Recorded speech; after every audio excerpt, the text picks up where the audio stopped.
Welcome back to the deep dive. We are diving deep into cybersecurity, Ooh, fun. specifically password security. Okay. You're probably thinking passwords, I know, gotta make them strong, but Right. what if I told you there are even better ways to protect your accounts and your data?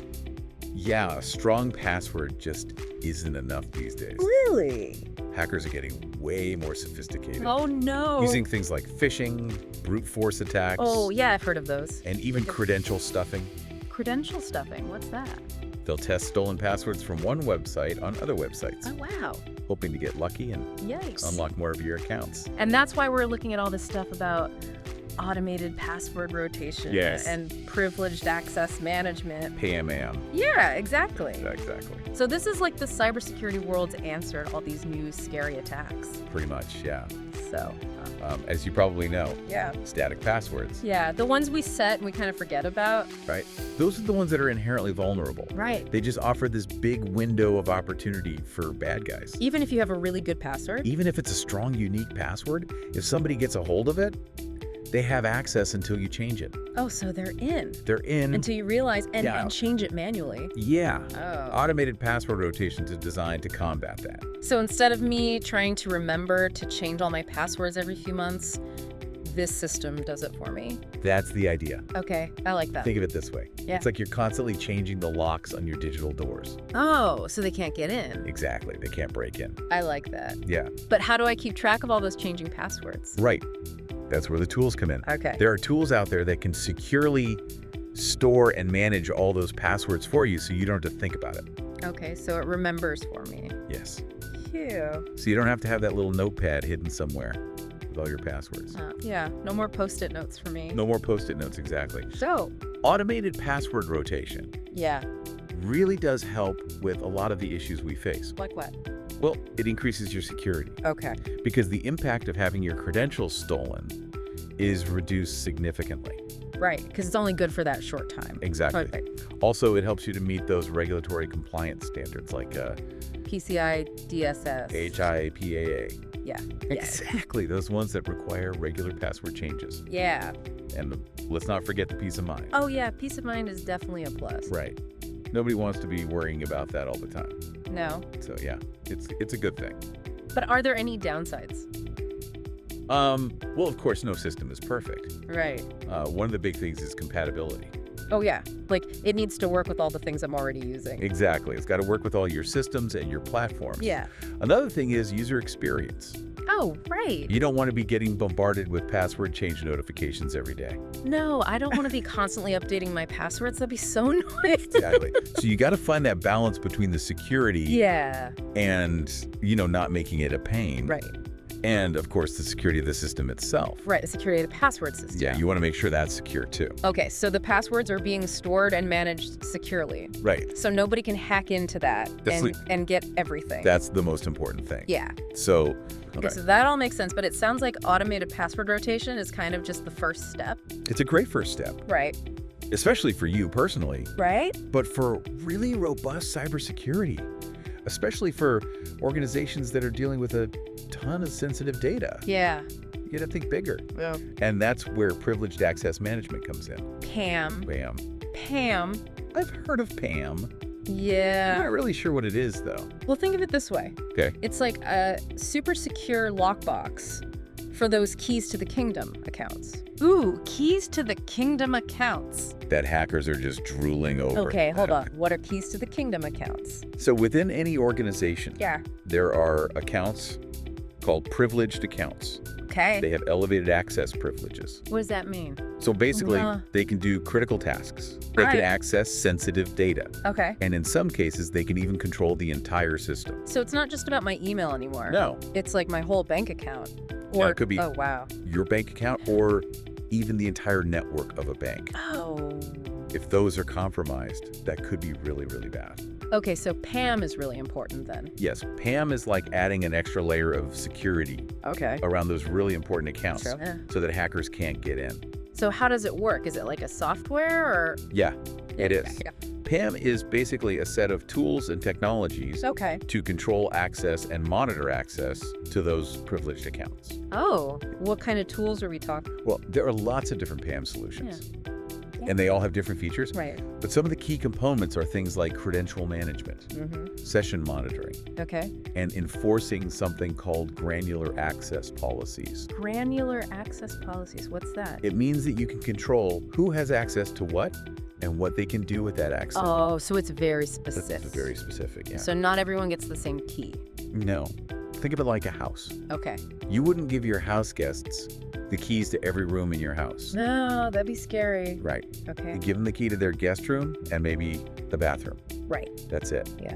And it's the same with your digital assets. Oh. You want to make sure people only have access to what they need. Okay, so PAM is all about minimizing risk, Exactly. making sure that everything is logged so you can see who did what. Yes, exactly. Like having a security camera on all those privileged accounts. Yes. To make sure nobody's doing anything they shouldn't be doing. Yeah, I like that.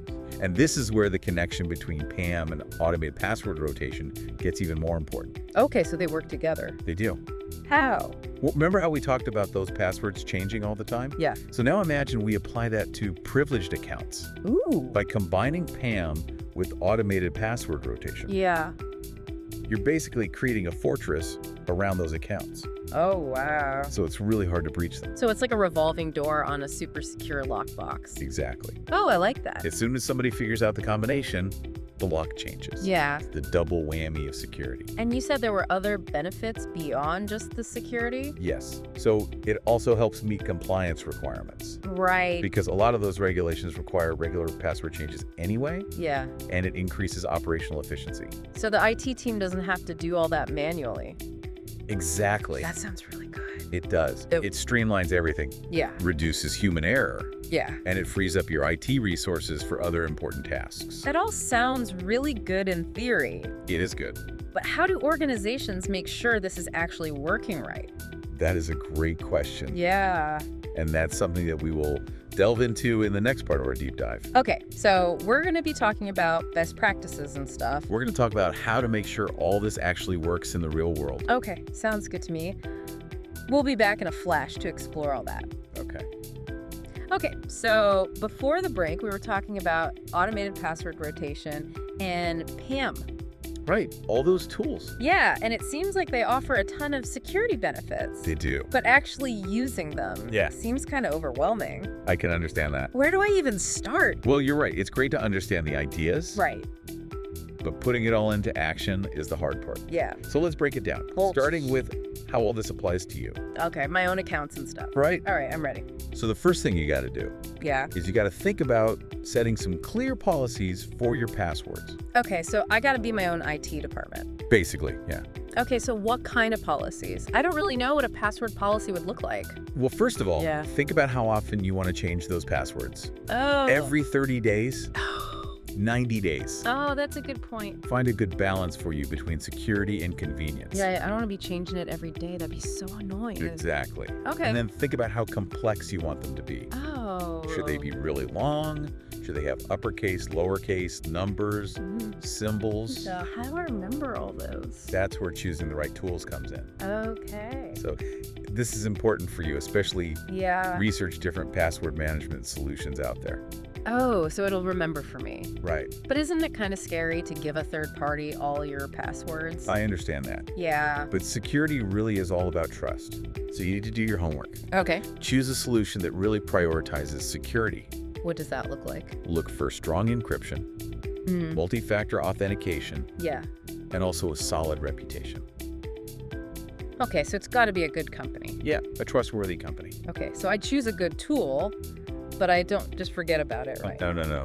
Yeah. You got to keep monitoring it. Oh, okay.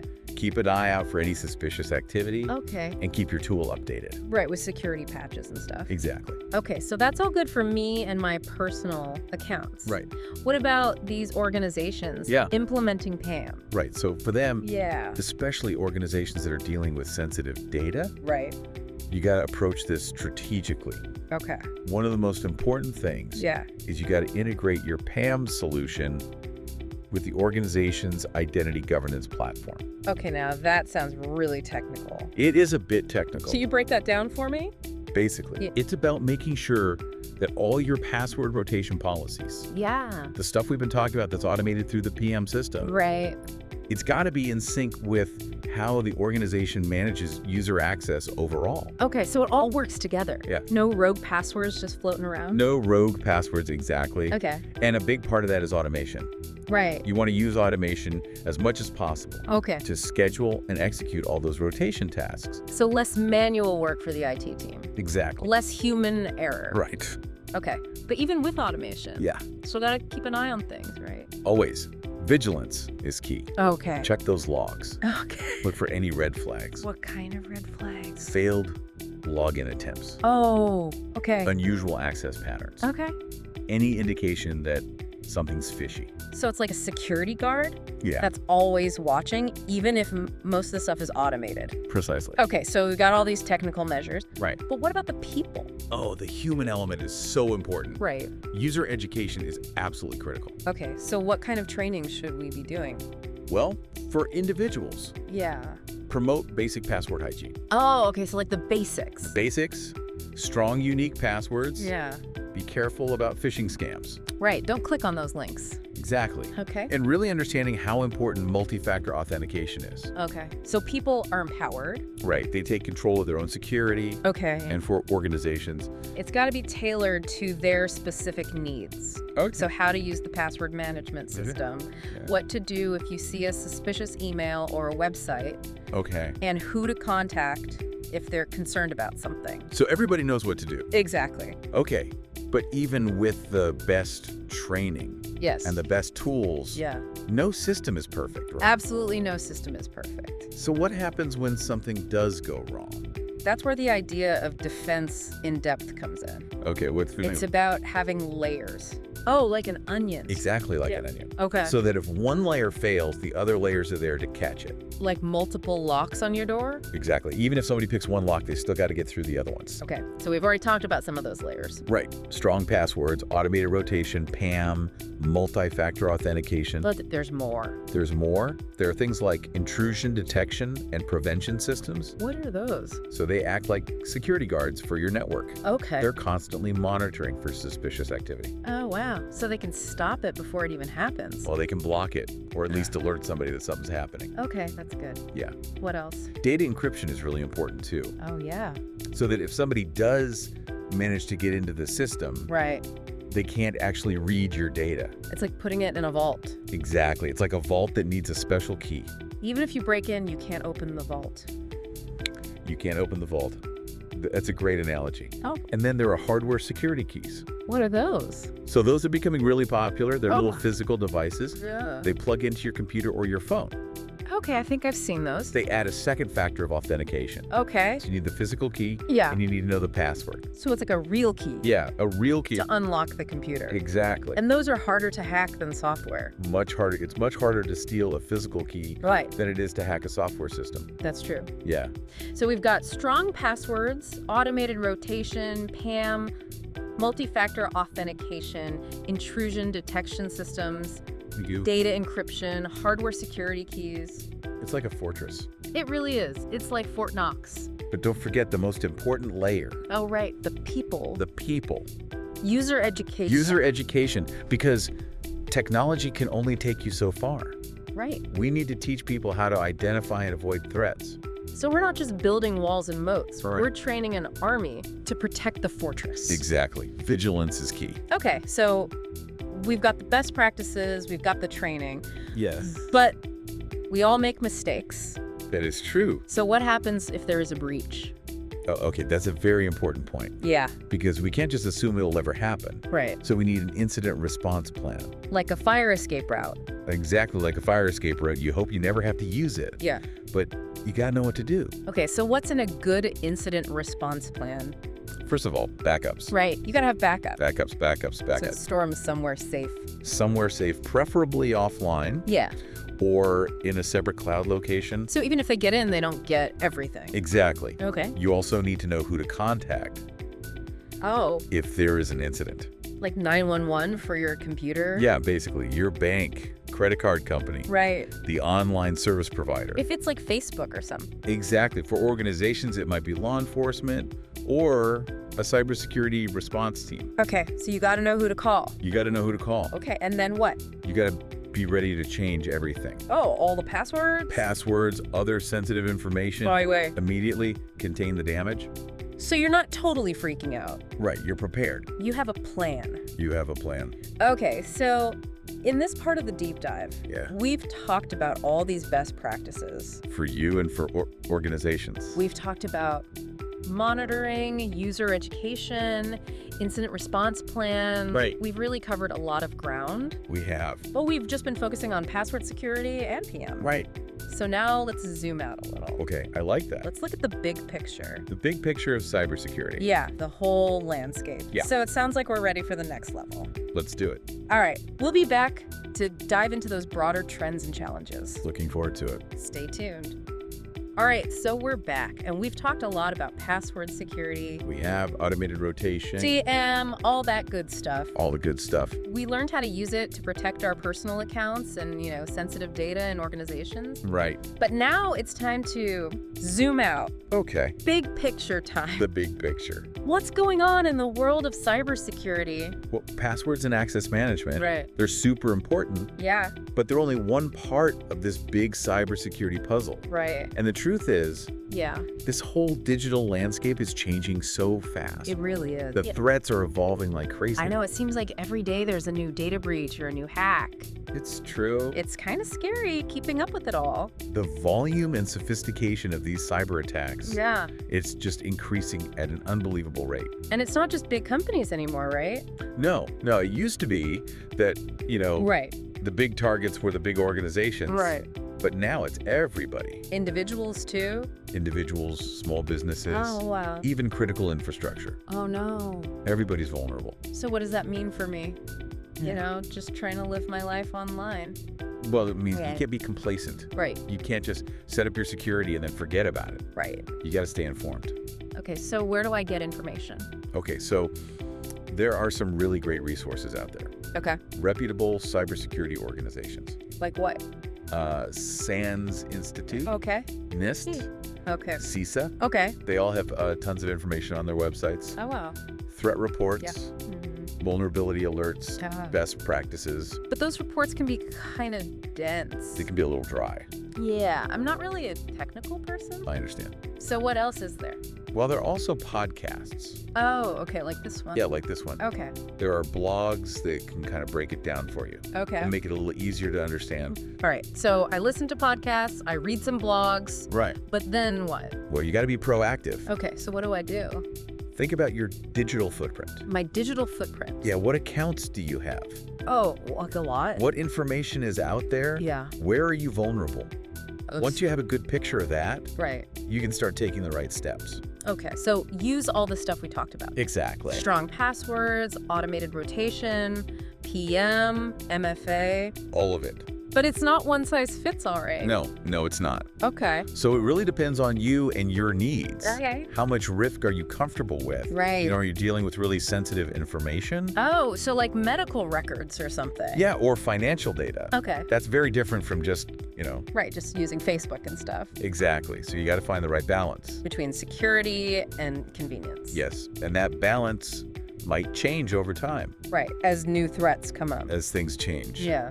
So you're always kind of reevaluating. Exactly. Oh, okay. And even with the best precautions, Yeah. there's always a chance something could happen. No, right. Nobody's perfect. Nobody's perfect. Technology isn't perfect. Right. So what happens if there is a breach? Well, that's why it's so important to have a plan. Right. What do you do if something goes wrong? We talked about incident response plans. We did. It's like having a fire escape route. Right. You hope you never have to use it, Yeah. but you need to know what to do if there's a fire. Okay. So be prepared. Be prepared, not paranoid. So know what to do Have a plan. if there's a data breach or Ransomware attack. all that scary stuff. Yeah, Okay. So we've talked about best practices. we have. We've talked about monitoring, Mhm. education, Yeah, incident response plans. It's a lot. but it's important stuff. It is. And it's not just about technology. Right. The human element. The human element, it's about people. Right. We all have a role to play. So what can we do? We can educate ourselves. Okay. We can educate others. Okay, spread the word. Spread the word, talk to your friends and family, Yeah. share articles, Yeah. share podcasts, tips. Okay, advocate for better laws. Yes, support organizations that care about security. So it's about awareness Yes. and being proactive. It's a societal issue. Yeah, we're all in this together. We are. So as we wrap up this deep dive, Yeah. I want you to remember, Okay. stay informed, Yes. stay vigilant, Be proactive. and be a part of creating a more secure digital world. Couldn't have said it better myself. So keep learning Keep or exploring. keep pushing the boundaries of cybersecurity. Absolutely. Thank you for joining us on the deep dive. It's been a pleasure. Until next time. Bye.